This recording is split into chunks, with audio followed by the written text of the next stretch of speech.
When my daughter died, my son-in-law inherited $228 million and kicked me out, saying, "Now I have nothing to do with you. Take your old clothes and live on the street." My lawyer took a sip of water and said, "First, read the will to the end." Subscribe to the channel for more stories like this and comment the city you're watching from.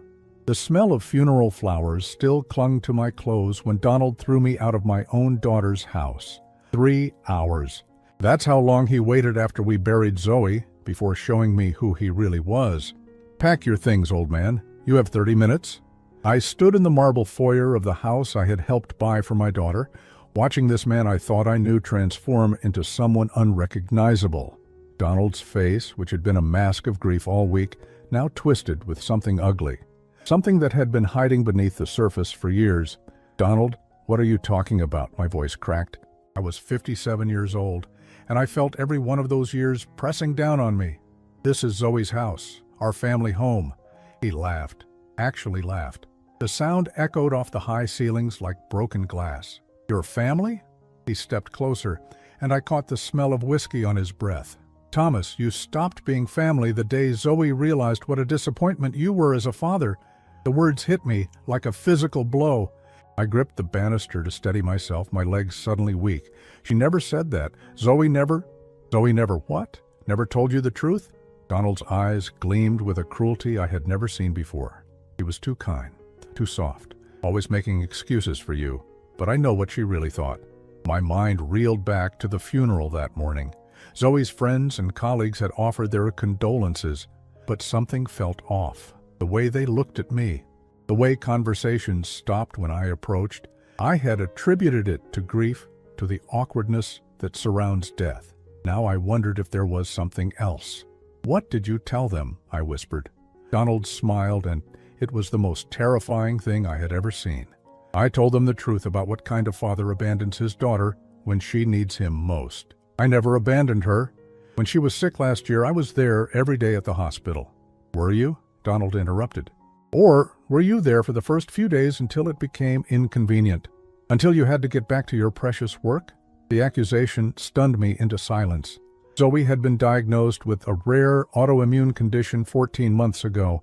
I had taken time off from my consulting firm, spending 2 weeks by her bedside until she was stable.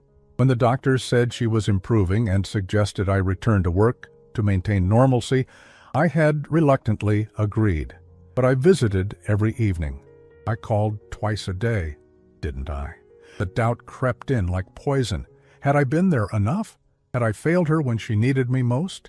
"I can see it in your face," Donald said softly, his voice almost gentle now. "The doubt. Good. You should doubt yourself, Thomas, because while you were busy with your meetings and your clients, I was the one holding her hand through every treatment. I was the one who stayed awake with her during the bad nights. I was the one she turned to when she was scared." Tears stung my eyes. "She was my daughter, my only child." "Was," Donald emphasized. Past tense. "And now she's gone. And frankly, she doesn't need you anymore. Neither do I." He walked past me toward the kitchen, and I followed like a lost dog. The house felt different now. Foreign. The family photos on the walls seemed to mock me. In every picture, I noticed for the first time how Donald's arm was always around Zoey, how she leaned into him, how natural they looked together. When had I stopped being in the center of these moments? "The inheritance is mine now," Donald continued, opening a bottle of champagne. The pop of the cork felt obscene so soon after the funeral. $228 million. Zoey's trust fund, her investments, this house, the vacation home in Martha's Vineyard, all of it. My breath caught. I knew Zoey had money from the trust her grandmother had left her, but I had no idea it had grown to such an enormous sum. And now it was all in the hands of this man who was drinking champagne on the day we buried her. "She would have wanted some of that to go to charities she cared about," I said weakly. "The children's hospital where she volunteered." "Would she?" Donald took a long sip of champagne. "Because according to her will, she left it all to me, every penny, which tells me exactly what she thought about her dear old dad's opinions." He reached into a manila folder on the kitchen counter and pulled out official-looking documents. Even from across the room, I could see my daughter's signature on the bottom of several pages. You want to know what else she left instructions about? Donald's voice dropped to a whisper. She specifically stated that you were not to inherit anything. Not the house, not money, not even her jewelry. Nothing. The kitchen tilted around me. I gripped the marble counter, my knuckles white. That's not possible. Zoey loved me. We had our problems, but she loved me. Did she? Donald set down his glass and fixed me with a stare that chilled me to the bone. Or did you just tell yourself that to make the guilt easier to live with? He walked to the back door and opened it wide, the October wind rushing in and bringing the smell of dying leaves. Your 30 minutes are up, Thomas. Take whatever clothes you can carry and get out. And don't even think about contesting the will. Zoey made sure it was ironclad. I stood there for a moment longer, hoping this was some kind of nightmare I would wake up from. But the cold air on my face was real. The documents in Donald's hand were real. The cruel satisfaction in his eyes was real. With shaking hands, I gathered a few belongings from the guest room where I had been staying since Zoey's death. My clothes, some photographs, my father's watch, everything else, the life I thought I had, the relationship I thought I understood, it was all gone. As I reached the front door, Donald called out one last time. Oh, and Thomas, don't bother trying to contact me. I'm changing the locks tonight. This family has moved on without you. I walked to my car in a daze, my arms full of hastily packed bags. Neighbors peered from their windows, and I wondered what story Donald would tell them. What story he had already been telling them. As I drove away from the house where I had spent countless holidays and family dinners, where I had watched my daughter grow into a successful woman, one thought consumed me. Had I really been such a terrible father that Zoey wanted me erased from her life entirely? The doubt was eating me alive, and somewhere in the back of my mind a voice whispered that maybe Donald was right. Maybe I deserved this. Maybe I had failed her in ways I was too blind to see. I had nowhere to go and no one to call. For the first time in my 57 years, I was completely alone. The homeless shelter on Beacon Street smelled like disinfectant and broken dreams. 3 weeks after Donald threw me out, this was my reality. A cot between a man who talked to invisible people and another who coughed all night, his lungs rattling like broken machinery. I stared at the water-stained ceiling, listening to the symphony of snores and whispers around me. 57 years old, and this was where I had ended up. The irony wasn't lost on me that I had once donated to this very shelter during my company's charity drives. Now I was grateful for the lukewarm soup they served twice a day. My consulting business had collapsed within a week of Zoey's death. When you disappear for 2 weeks without warning, clients don't stick around. The few who called got my voicemail, and eventually, they stopped calling altogether. The office lease was up for renewal, and without income, I had let it go. 23 years of building a business, gone. "You're new to this," said Marcus, the man on the cot next to mine. He was maybe 40, with kind eyes and the weathered face of someone who had spent too many nights outdoors. "The look on your face, I know it well." I turned toward him. "What look?" "The look of someone who still thinks this is temporary. Like you're going to wake up tomorrow and your old life will be waiting for you." His words stung because they were true. Every morning I expected to get a call from someone, anyone, telling me this had all been a mistake, that Donald had found another will, that Zoey had left me something, that my daughter had really loved me after all. But the calls never came. "How long have you been here?" I asked. 2 years this time, on and off for 5. Marcus sat up on his cot, his movements careful and practiced. "Lost my job when the factory closed. Wife left, took the kids, tried to drink the pain away, and here I am." At least Marcus knew why his life had fallen apart. I was still trying to piece together how I had gotten here. Every day, fragments of memories surfaced, moments with Zoey that I had interpreted one way, but now seemed to tell a different story. Last Christmas, for instance, I had arrived at their house with expensive gifts, a pearl necklace for Zoey, a vintage watch for Donald. But when Zoey opened the jewelry box, her smile had seemed forced. She had hugged me, but her body was stiff, formal. "Dad, you didn't need to spend so much," she had said. At the time, I thought she was being modest, Now I wondered if she was telling me something else entirely. That money couldn't buy back the time I hadn't spent with her. That expensive gifts couldn't replace a father's presence. "Tell me about her," Marcus said quietly. Somehow he had sensed I was thinking about Zoey. So I did. I told him about the little girl who used to wake me up early on Saturday mornings, begging me to make pancakes in the shape of animals. I told him about the teenager who had called me crying from college when her boyfriend broke up with her, and how I had driven 4 hours to bring her ice cream and terrible jokes. "She sounds like she loved you," Marcus said when I finished. "Then why did she cut me out? Why did she leave everything to him?" Marcus was quiet for a long moment. "Maybe the question isn't why she left you out. Maybe the question is when she started feeling like she had to." His words followed me for days. When she started feeling like she had to, I began to remember things differently, looking for signs I had missed. The phone calls that grew shorter over the past 2 years, the canceled dinners, the times she would start to tell me something and then stop, saying, "Never mind," with a sad smile. I had always attributed it to her busy life, her marriage, the natural way adult children separate from their parents. But now I wondered if Donald had been working behind the scenes, slowly poisoning her against me. I started making lists in my head of the changes I had noticed in Zoey, how she had become more anxious, more withdrawn, how she had started second-guessing herself constantly, asking Donald's opinion about everything, how she had stopped talking about her volunteer work at the children's hospital, something she had been passionate about for years. One afternoon, while standing in line for the free lunch program at St. Mary's Church, I overheard 2 women talking. "Did you hear about that poor woman who died? Zoey Crawford. Such a tragedy." My ears perked up.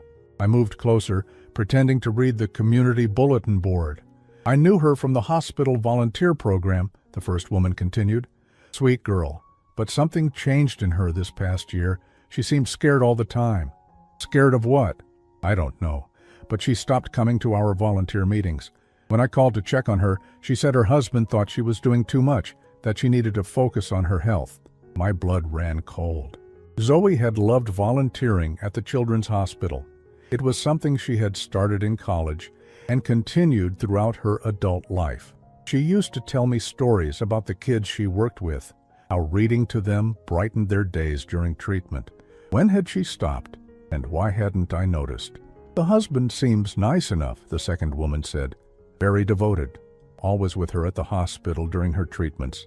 "Maybe too devoted," the first woman replied quietly.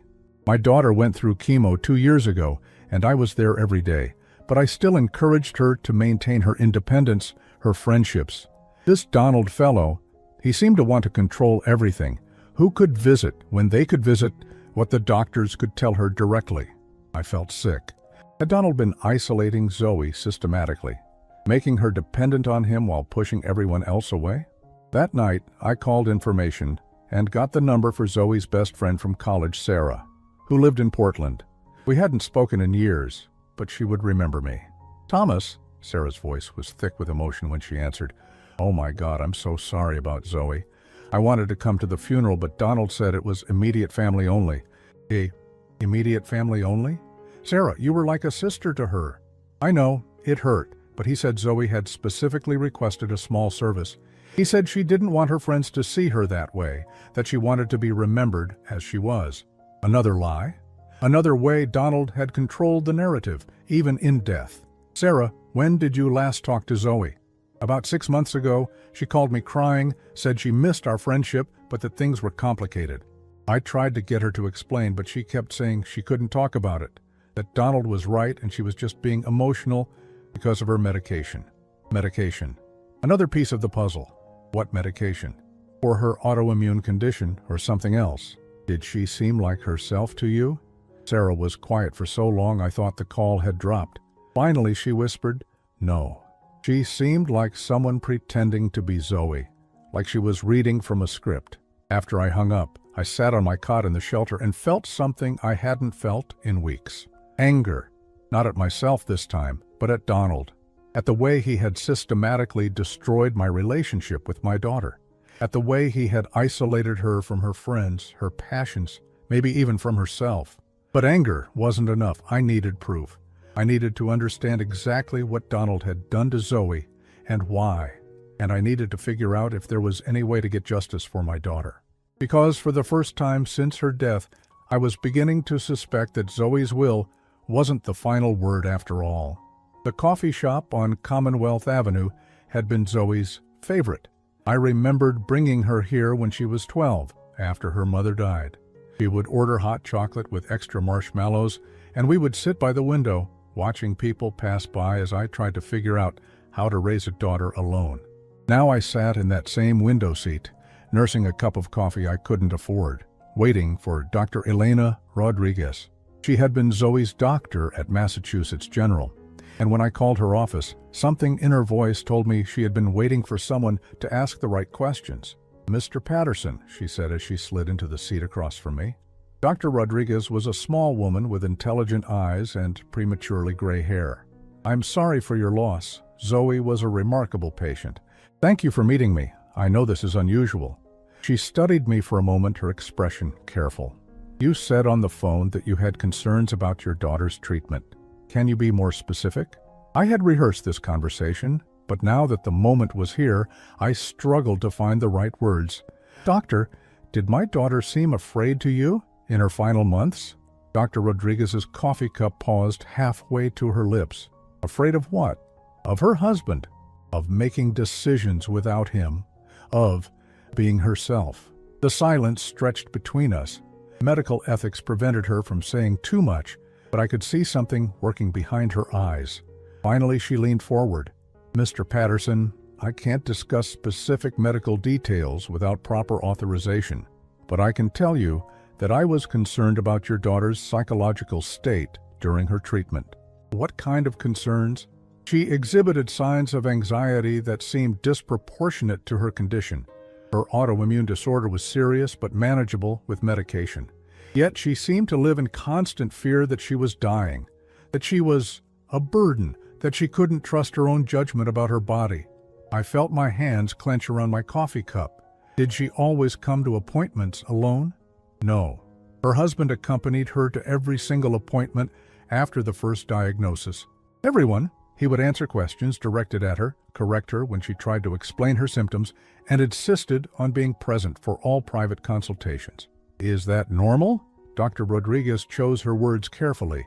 "Supportive spouses often attend appointments, but in 22 years of practice, I've rarely seen someone so controlling of the medical conversation.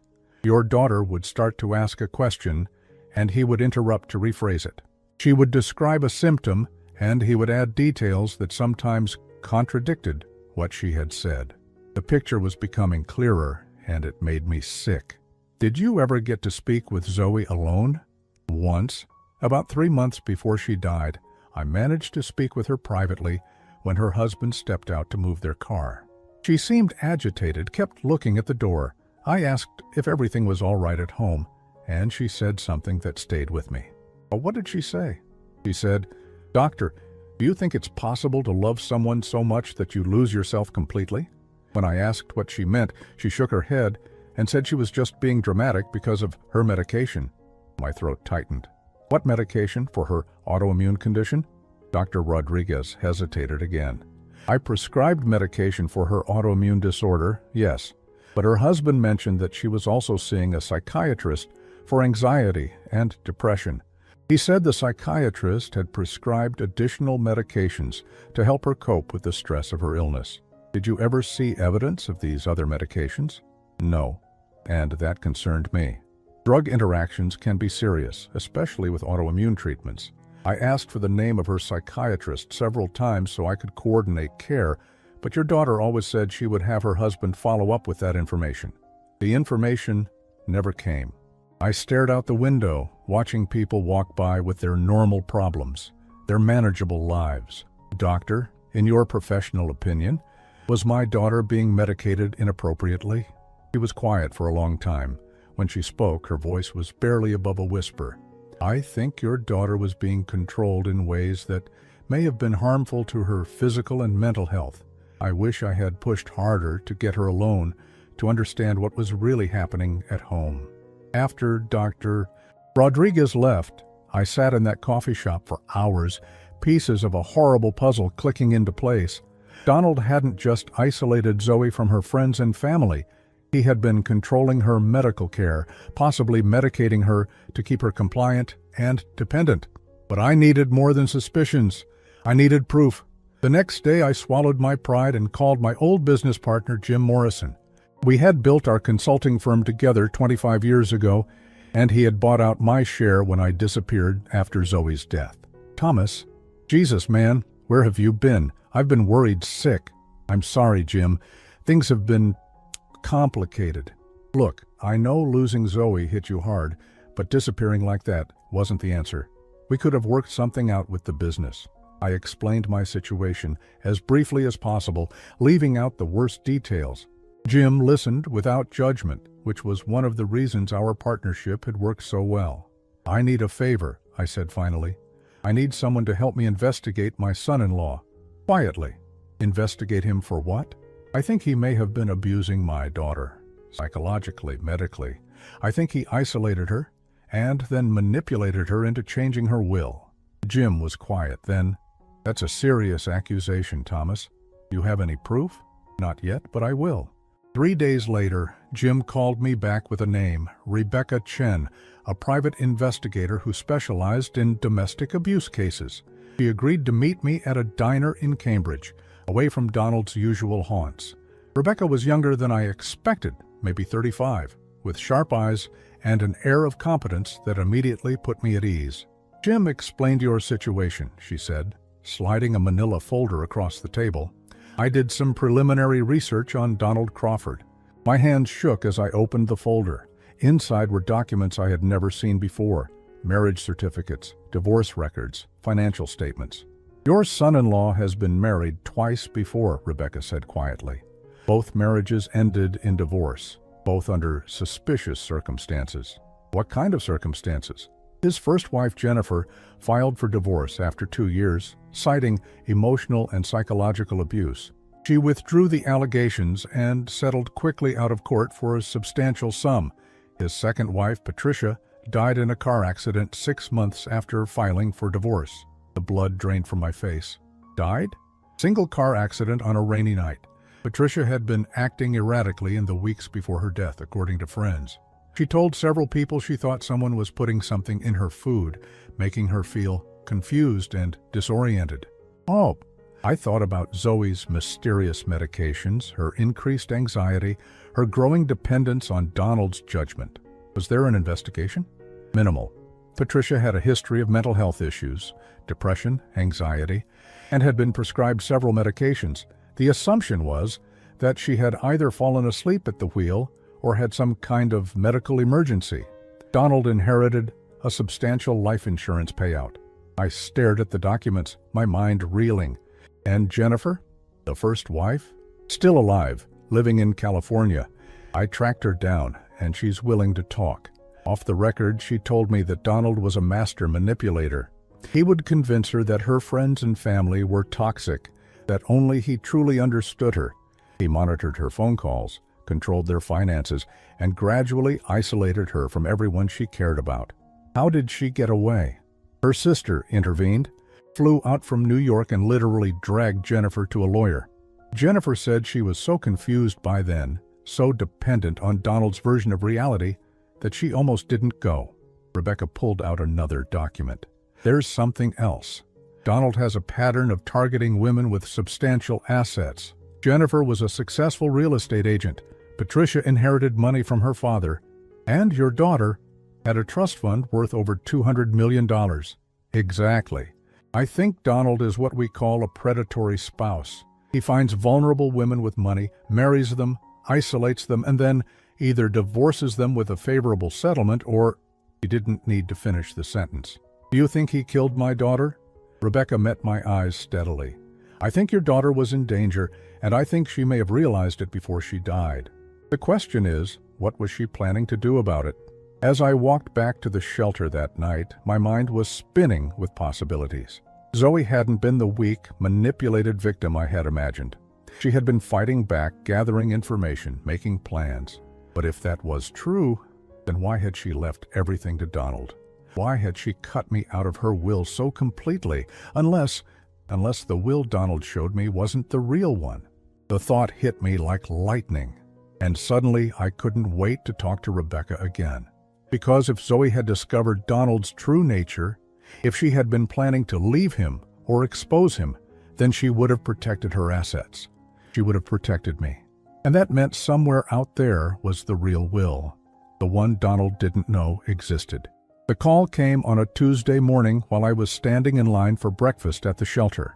The number was unfamiliar, but something made me answer. "Mr. Patterson, this is Margaret Steinberg from Steinberg, Walsh & Associates. I need to speak with you urgently about your daughter's estate." My heart stopped. "I'm sorry, who is this?" "I was your daughter's attorney. Her real attorney, not the one her husband used for the will he's been showing people." I stepped outside the shelter, my hands trembling. The October air was sharp, cutting through my thin jacket, but I barely felt it. "I don't understand. Donald showed me Zoey's will. She left everything to him." "Mr. Patterson, I need you to come to my office immediately. There are things about your daughter's final months that you need to know. Things that Donald Crawford knows nothing about." Margaret Steinberg's office was in a converted brownstone in Back Bay, the kind of place that whispered old money and discretion. I felt self-conscious walking through the elegant lobby in my donated clothes, but the receptionist treated me with the same courtesy she would show any client. Margaret herself was a woman in her 60s with silver hair and eyes that had seen everything. She gestured for me to sit in a leather chair across from her massive mahogany desk. "Your daughter came to see me 6 months before she died," she began without preamble. "She was terrified, Mr. Patterson, not of her illness, but of her husband." I leaned forward, my breath caught in my throat. "What did she tell you?" Margaret opened a thick file folder. She said she had discovered that Donald had been married twice before, and that both marriages had ended badly. She had hired a private investigator and learned about his pattern of isolating and controlling women with money. Did she know about Patricia, his second wife who died? Margaret's eyebrows raised slightly. "You've been doing your own investigation." Yes, she knew. She was convinced that Patricia's death wasn't an accident, and she was terrified she would be next. Then why didn't she leave him? Why didn't she come to me? Margaret's expression softened with sympathy. "She wanted to, but Donald had been very clever. He had convinced her that you were disappointed in her marriage, that you thought she was weak for staying with him. He told her you had said she was making bad decisions because of her medication." The words hit me like a physical blow.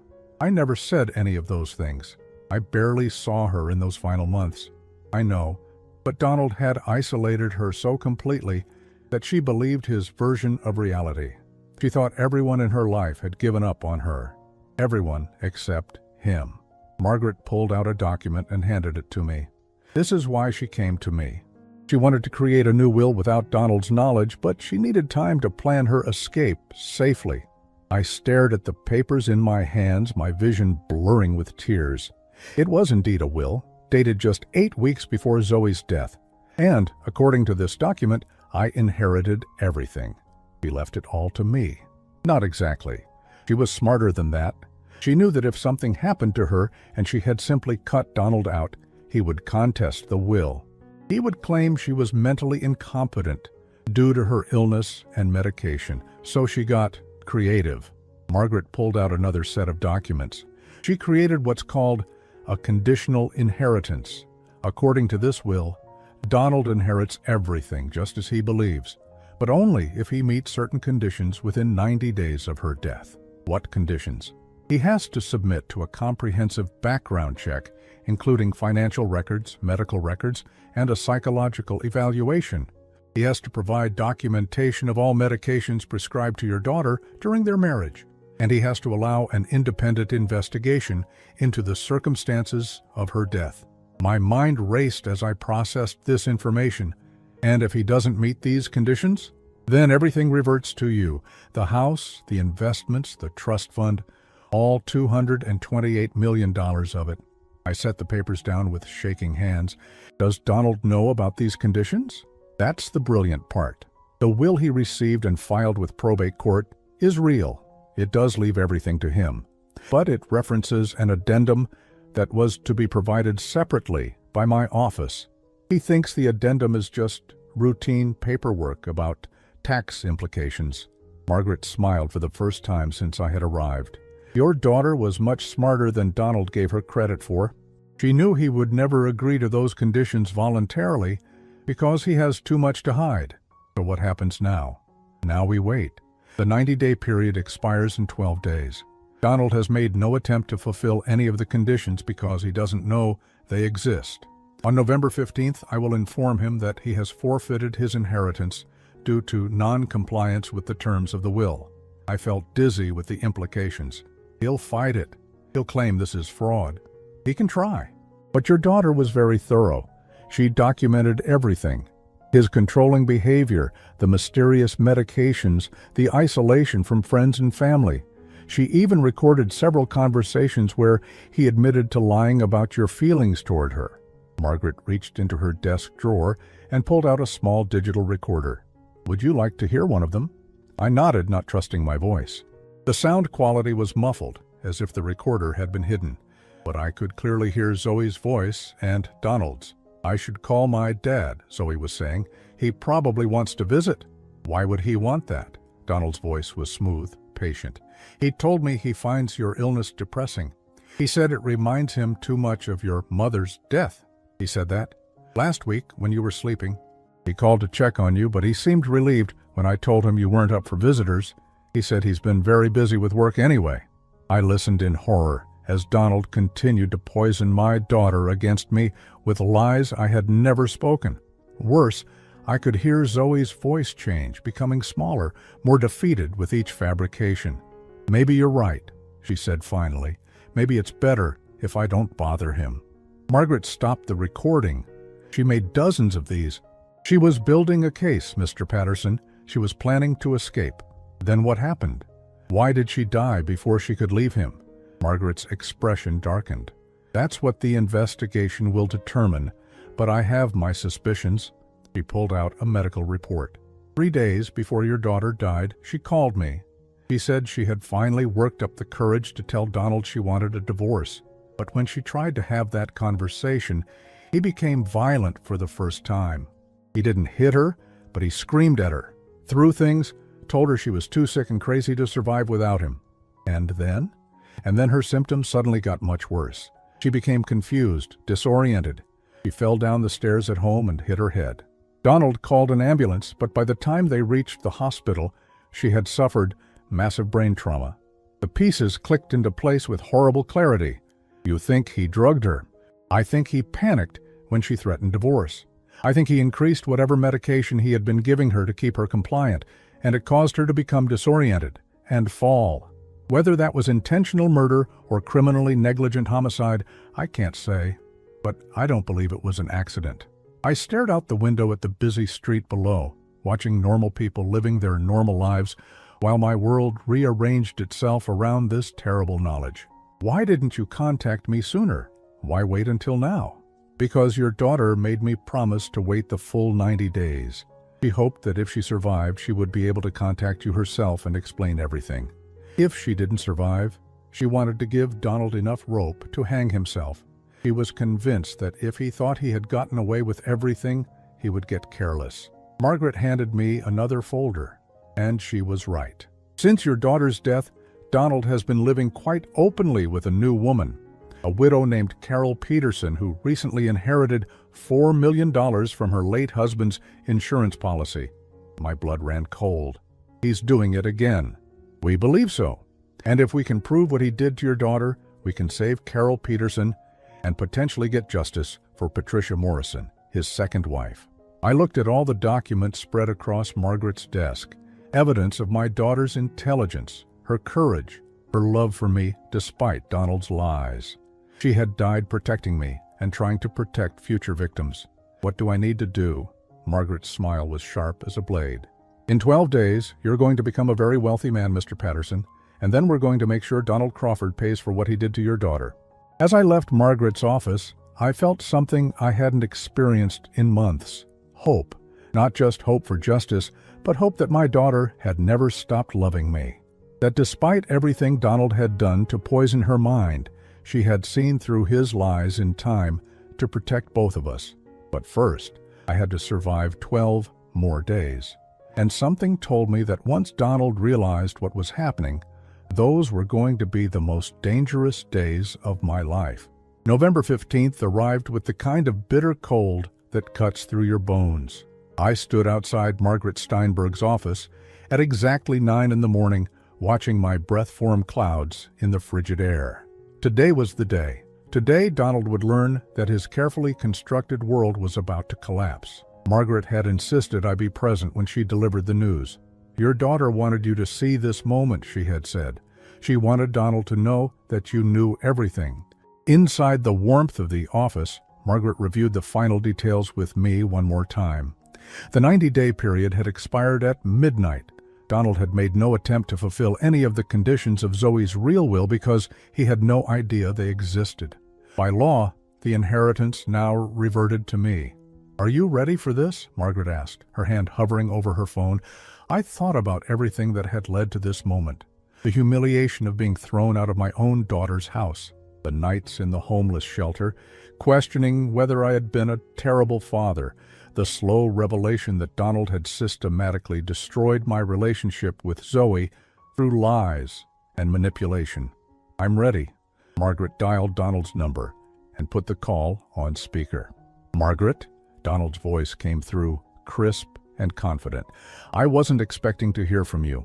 I thought all the estate paperwork was finalized weeks ago." "I'm afraid there's been a complication, Donald. We need to meet immediately to discuss the conditions of Zoey's will that weren't properly fulfilled." Silence. Then, "What conditions?" "There weren't any conditions.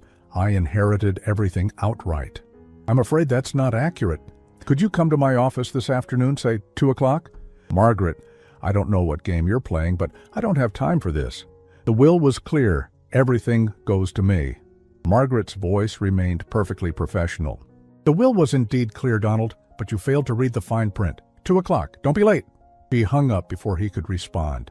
At exactly 2 o'clock, Donald burst through Margaret's office door like a man possessed.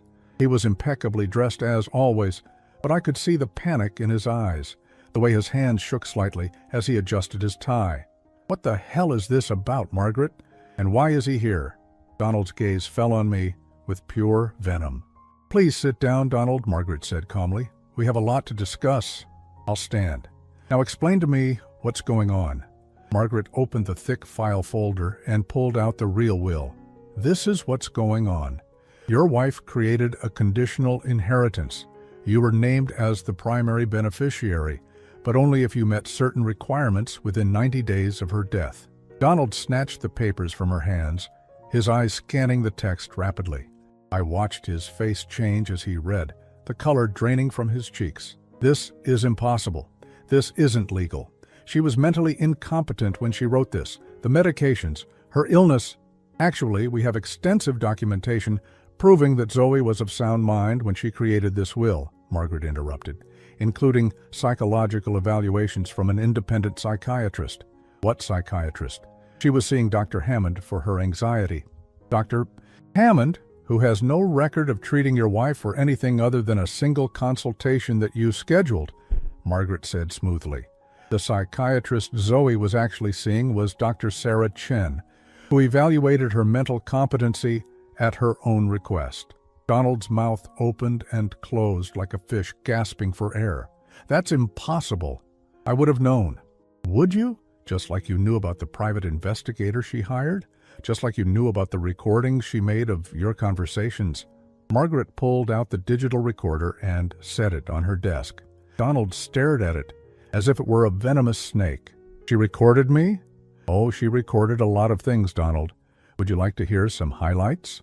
Without waiting for an answer, Margaret pressed play. Donald's own voice filled the room, smooth and persuasive, as he told Zoey that her father had called her a burden, that her friends thought she was becoming too needy, that her doctors were concerned about her mental stability. All lies, all carefully crafted to isolate her from anyone who might help her. "Turn it off," Donald said, his voice barely a whisper. "There's more," Margaret continued, "much more. Conversations where you discussed increasing her medication without her knowledge. Conversations where you planned how to handle her inheritance after she died. Conversations where you admitted to lying to her about her father's feelings. Donald collapsed into the chair across from Margaret's desk, his composure finally cracking.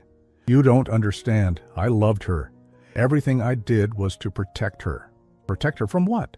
From making mistakes, from getting hurt by people who would use her for her money, from her own poor judgment. I couldn't stay silent anymore. Like her poor judgment in loving her own father? Donald's head snapped toward me, his eyes blazing with hatred. You were never there for her. Even when she was dying, you were more concerned with your business than with her. Because you told me she didn't want visitors. I stood up, my voice rising. Because you told me she was too tired to see me. Because you lied about everything. She was better off without you. You would have filled her head with doubts about our marriage, about the decisions we were making together. The decisions you were making for her, Margaret corrected. The medications you were giving her without her knowledge. The friends you drove away with lies. The father you convinced her didn't love her. Donald's mask slipped completely now, revealing the calculating predator beneath. She was going to leave me. Can you believe that? After everything I had done for her, she was going to throw it all away because of some paranoid delusions. Paranoid delusions? I stepped closer to him. You mean like her delusion that you had been married before? Her delusion that your previous wives had died or been intimidated into silence? Donald went very still. What are you talking about? Margaret pulled out another folder. We know about Jennifer Morrison in California. We know about Patricia Crawford, who died so conveniently after filing for divorce. We know about your pattern of targeting wealthy women, isolating them, and then either divorcing them with favorable settlements or what? Or making sure they don't live to see the divorce finalized. Donald laughed, but it was a hollow, desperate sound. You can't prove any of that. Patricia's death was an accident. The police investigated. A very cursory investigation, Margaret agreed. But things have changed since then. New evidence has come to light. Evidence that suggests Patricia was being systematically drugged in the weeks before her death, just like Zoey was. I watched Donald's face as the full implications hit him. He wasn't just losing Zoey's inheritance. He was facing a murder investigation. And where did you get the drugs, Donald? Margaret continued relentlessly. The ones you were slipping into Zoey's food? The ones that made her confused and disoriented? I never drugged her. Her medication was prescribed by her doctor. Which doctor? Dr. Hammond, who has no record of prescribing anything? Or perhaps you forged prescriptions. We'll find out when the police search your house. Donald shot to his feet, his chair toppling backward. You can't search my house. You have no evidence. Actually, we do. Margaret smiled coldly. Zoey hid samples of the food and drinks you gave her during her final weeks. She was much smarter than you gave her credit for, Donald. She suspected what you were doing, and she gathered evidence. The fight went out of Donald like air from a punctured balloon. He slumped against the wall, his expensive suit wrinkled, his perfect hair disheveled. She was going to destroy me, he whispered. Everything I had worked for, everything I had built. She was going to take it all away. So you killed her. It wasn't a question. Margaret's voice was flat, stating a fact. Donald's head snapped up. It was an accident. I gave her a little extra medication to calm her down, to make her more reasonable. I never meant for her to fall down the stairs. The confession hung in the air like poison. I felt my legs give out, and I sank back into my chair. My daughter, my beautiful, intelligent daughter, had been murdered by the man she trusted most. So you admit it, Margaret said quietly. You admit to drugging Zoey without her knowledge, which led directly to her death. Donald seemed to realize what he had just said. No, that's not. I didn't mean you tricked me. I didn't trick you into anything, Donald. I just gave you enough rope to hang yourself, which, coincidentally, is exactly what Zoey predicted you would do. Margaret picked up her phone and dialed a number. Detective Morrison, this is Margaret Steinberg. I have that confession we discussed. Yes, he's here now. No, I don't think he'll be going anywhere. Through the office window, I could see police cars pulling up outside. Margaret had planned this perfectly, just as Zoey had planned her revenge from beyond the grave. Donald looked around the room like a trapped animal, his eyes wild with panic. "This isn't over! I'll fight this!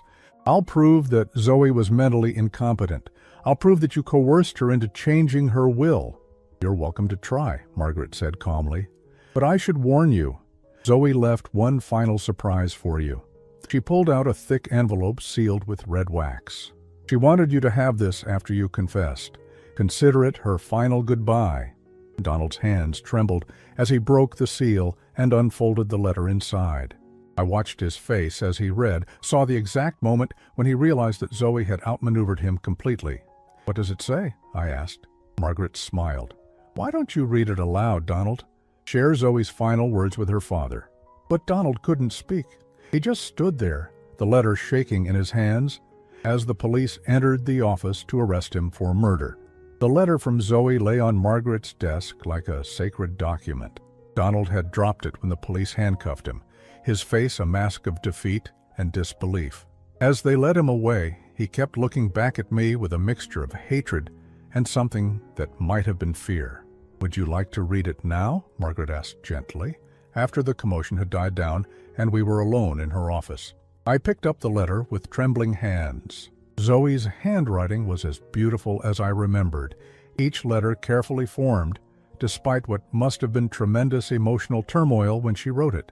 "My dearest Dad," I read aloud, my voice breaking on the first words.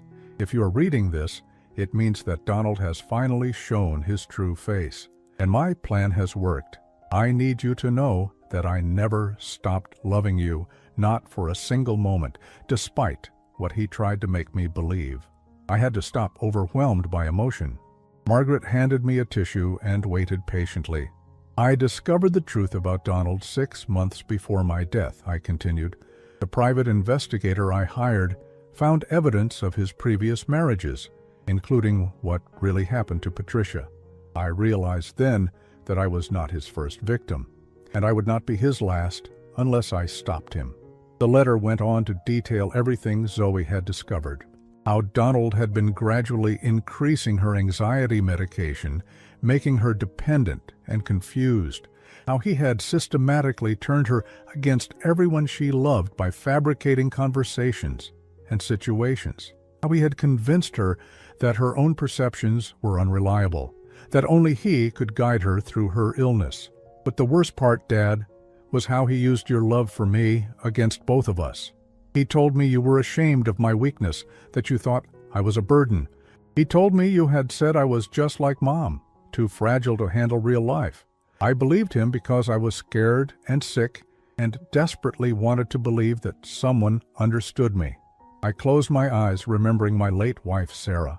She had struggled with depression and anxiety, and I had tried so hard to be supportive while often feeling helpless. Donald had twisted that history, used my deepest insecurities against both Zoey and me. "I realized too late that every story he told me about you was a lie," the letter continued. "When I finally worked up the courage to call you directly, to test whether his stories were true, you were exactly the father I remembered. Loving, worried, eager to help. That's when I knew I had to act." Margaret leaned forward. "Keep reading. This is the part that will interest you most." I couldn't simply leave Donald or change my will openly. He had convinced everyone, doctors, friends, even some family members, that I was mentally unstable due to my medication. If I tried to divorce him or cut him out of my inheritance, he would have me declared incompetent. But I found a better way. I looked up at Margaret. She planned all of this, every detail. Your daughter was brilliant, Thomas. She knew exactly how to trap him. The letter explained Zoey's strategy. She had secretly recorded hundreds of hours of conversations, documenting Donald's lies and manipulation. She had saved samples of the food and drinks he gave her, suspecting he was altering her medication. She had created the conditional will as a trap, knowing Donald would never submit to the required background checks because he had too much to hide. Most importantly, Dad, I documented everything he told me about you, every lie, every cruel fabrication designed to make me doubt your love. I want you to know that even in my darkest moments, when I was most confused and afraid, a part of me never believed him completely. A daughter knows when her father loves her, and I always knew you loved me. Tears were streaming down my face now, but I forced myself to continue reading. If my plan works, Donald will confess to his crimes in his own words. He is arrogant and believes himself smarter than everyone else. When cornered, he will lash out and reveal his true nature. By the time you read this, I hope he is facing justice, not just for what he did to me, but for what he did to Patricia and what he would have done to future victims. The final paragraph was addressed specifically to Donald, though he would never read it now. Donald, if you are reading this over my father's shoulder, know that you underestimated me from the very beginning. You thought I was weak, controllable, too naive to see through your manipulation. But I was stronger than you knew, and I loved my father more than you could destroy. You wanted to isolate me from everyone who truly cared about me. But love doesn't die just because you poison it with lies. In the end, that love was your downfall. I set the letter down, my hands shaking. She sacrificed herself to stop him. She saved herself and saved you, Margaret corrected. And she saved Carol Peterson, the woman Donald was already targeting. When we contacted Carol with evidence of Donald's pattern, she immediately broke off their relationship and cooperated with the investigation. Over the following weeks, the full scope of Donald's crimes came to light. The police found the medication he had been using to drug Zoey, along with evidence linking him to Patricia's death. His confession in Margaret's office, combined with Zoey's recordings and documentation, built an ironclad case. Jennifer Morrison, his first wife, flew in from California to testify about the psychological abuse she had endured. Carol Peterson provided evidence of Donald's attempt to isolate her from her family and control her finances. The pattern was clear and undeniable. Donald's trial was swift. Faced with overwhelming evidence, his lawyers advised him to plead guilty in exchange for life imprisonment without the possibility of parole. He would never hurt another woman again. I used a portion of Zoey's inheritance to establish a foundation in her name dedicated to helping victims of domestic abuse and financial exploitation. Margaret helped me structure it so that it would continue operating long after I was gone, a permanent legacy of my daughter's courage and intelligence. The rest of the money sat largely untouched. I had returned to work, starting a small consulting practice that gave me purpose and kept me busy. I bought a modest house in Cambridge. Nothing fancy, but it had a beautiful garden where I could sit and remember Zoey as she truly was. Not the frightened, isolated woman Donald had tried to create, but the brilliant, loving daughter who had outsmarted a predator and saved both of us. 6 months after Donald's conviction, I received a package with no return address. Inside was a photo I had never seen before. Zoey, at maybe 25, laughing at something off camera, her eyes bright with joy and mischief. On the back, in her handwriting, were the words, "For Dad," who taught me that love is stronger than fear. I later learned that Zoey had left the photo with Margaret's instructions to send it to me after everything was resolved. Even from beyond the grave, she was taking care of me, making sure I remembered her happiness rather than her pain. That photo sits on my mantle now, next to one of us together when she was 12, building a sandcastle on Cape Cod. In both pictures, she is smiling, the real smile of a daughter who knew she was loved, not the careful, guarded expression she wore during those final terrible months with Donald. I visit her grave every Sunday, bringing fresh flowers and updates about the foundation. I tell her about the women we've helped, the predators we've exposed, the lives we've saved because of her courage. I tell her that her plan worked perfectly, that justice was served not through violence or public spectacle, but through her own brilliant mind and careful preparation. Most importantly, I tell her that I understand now what she meant in her final letter. Love doesn't die just because someone tries to poison it with lies. The bond between a father and daughter, built over years of shared jokes and bedtime stories and quiet moments of understanding, is stronger than any manipulation. Donald thought he could erase me from Zoey's life, make her forget that I loved her, but he was wrong. In the end, that love was exactly what destroyed him. On quiet evenings, when I sit in my garden watching the sunset, I sometimes feel Zoey's presence. Not in any supernatural way, but in the peace that comes from knowing that she never stopped loving me, never stopped fighting for us both. She found a way to reach across death itself to give me back my life, my dignity, and the truth about who we were to each other. That's a gift worth more than $228 million. That's a gift that no predator, no matter how cunning, could ever take away. Donald is in prison now, where he will remain for the rest of his life. He lost everything, his freedom, his reputation, his ability to hurt innocent women. But I gained something precious, the knowledge that my daughter's love for me was stronger than his hatred, smarter than his manipulation, and more enduring than his cruelty. In the end, Zoey had the last word, and it was a word of love.